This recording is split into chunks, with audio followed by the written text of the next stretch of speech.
We're on a hill that looks over 4,000 years of history, that looks over the old city of Jerusalem, a city that Muslims, Christians, Armenians, Jews see as their own, see as their homeland. And we've spent 5 days really thinking about, watching, listening to, bearing witness to the complexities of this place. Peace and justice for Israelis and Palestinians. And here, as an AFT, we have to wear all of our values on our sleeve in terms of the fight for people to have a homeland, both Israeli Jews and Palestinians, and for that homeland to be a righteous one, a democratic one of justice and opportunity.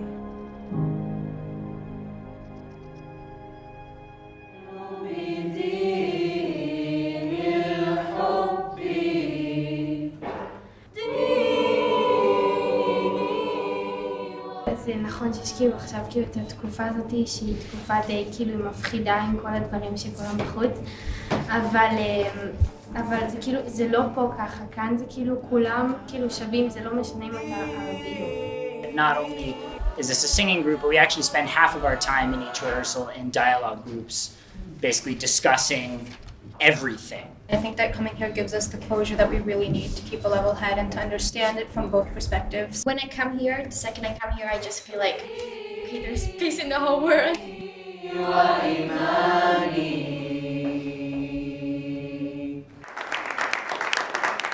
We need to make sure we listen to the words of the Israeli Declaration of Independence, words that talk about not only the reasons for the creation of this democratic and Jewish state, but what the aspirations and values were.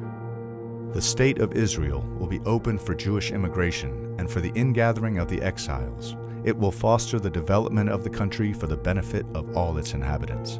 It will be based on freedom, justice, and peace as envisaged by the prophets of Israel. It will ensure complete equality of social and political rights to all its inhabitants, irrespective of religion, race, or sex. It will guarantee freedom of religion, conscience, language, education, and culture. It will safeguard the holy places of all religions, and it will be faithful to the principles of the Charter of the United Nations. When you think about politically, how do you build a coalition in this country that can pursue a peace? And people say, well, you have to count the religious always on the far right. It's actually not true. I've been to Israel many times, and each time my perspective changes. This trip, we met with the people. We met with the Palestinians. We met with Israelis. We met with union leaders. We met with people who are right-wing, some who are left-wing. It is not simple. Got to go out yesterday into the West Bank. The major community in front of us is the settlement of Karnei Shomron. There's a yellowish sort of house. That's also an outpost just like that. To be able to stand in a settlement and look around and see all the different settlements, the illegal outposts that are there. It seems like from talking to the Palestinians that they have absolutely no trust now, because these decisions have been made in the past that there would be no more settlements built, but yet they see that the settlements are expanding. All this time that Israel is negotiating with the Palestinians for a peace agreement, for a creation of a Palestinian state, actually the facts on the ground are going the opposite direction. We went to a community right along the Gaza Strip. You know, when the fighting broke out in Gaza, they were, some of them, not 15 seconds of warning would they get from a rocket attack. And you're frantically trying to find out, you know, where your small kids are.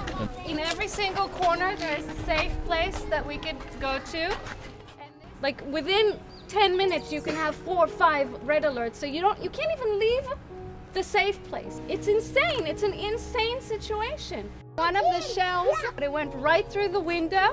Thank God. The kids were in the safe place. They collect the rockets that fall. You realize you're talking to the people at the center of the way this Palestinian-Israeli conflict plays out. It says Netiva Asara, the place that we just visited. And what struck me is that they want, more than anything, dialogue that they feel isn't taking place between Israelis and Palestinians and their governments. Here the situation has become so unbearable that it moved us to action. What we're trying to do is to listen to the narrative of the Palestinians and to see their pain and to see what's going on the other side. And this is the only way that we can achieve peace. I think yesterday one of the most impressive things was going over and seeing the pre-K teachers who had worked with the Americans on professional development and how they used that then as a step to organize.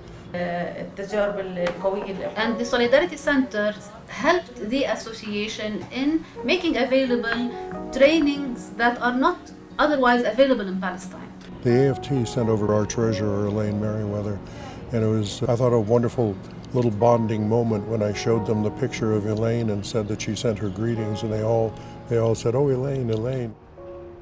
עם אג'נדה של חיים ביחד, חיים לשלום. המזכירות הפדגוגית במשך שנים, של הסתדרות המורים במשך שנים, חילקה פרסים לבתי ספר שהראו דו-קיום עם ערבי ישראל. We visited the city of Hebron, a very historic place to both the Muslims and the Jews. If a very important part of the story here is a segregation, right? All the ways in and out of the old city to the south are blocked for Palestinians. Today it's a sterile road, meaning a Palestinian can be behind these doors.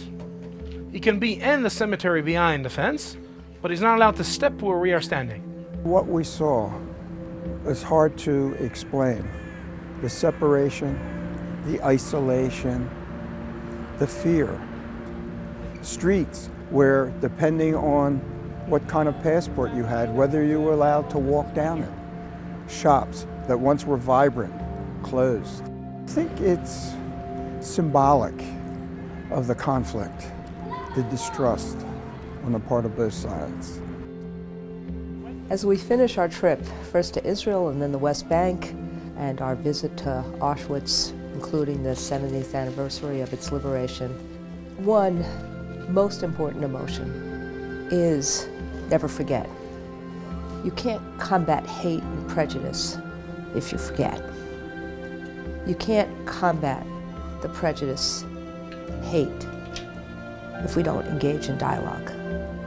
You can't combat prejudice and hate if we don't educate.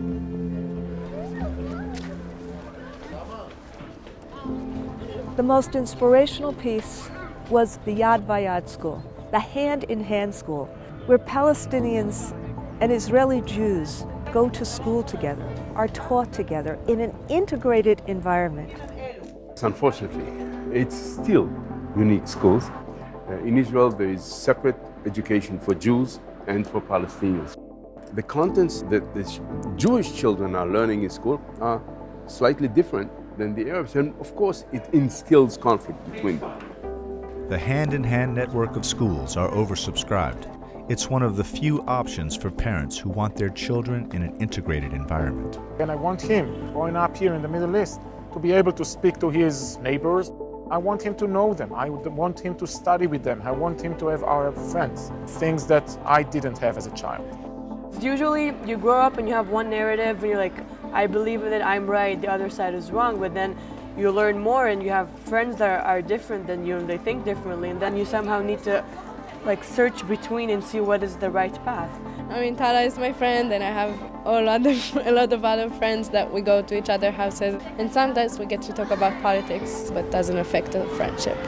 There are many, many challenges here, and one of the most poignant is the challenge of marking the Nakba, which it translates as the catastrophe. The Palestinians mark the events where they lost their land, lost many houses, and lost many lives. And at the same time, 1948, Israel was declared an independent state, and we mark it as a happy Independence Day.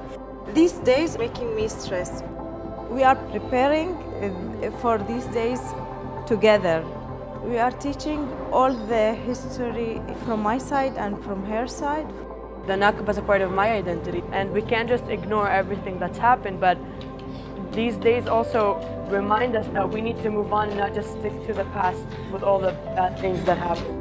I think that school developed a culture for itself, and that's my culture, like Arab and Jewish and Israeli culture.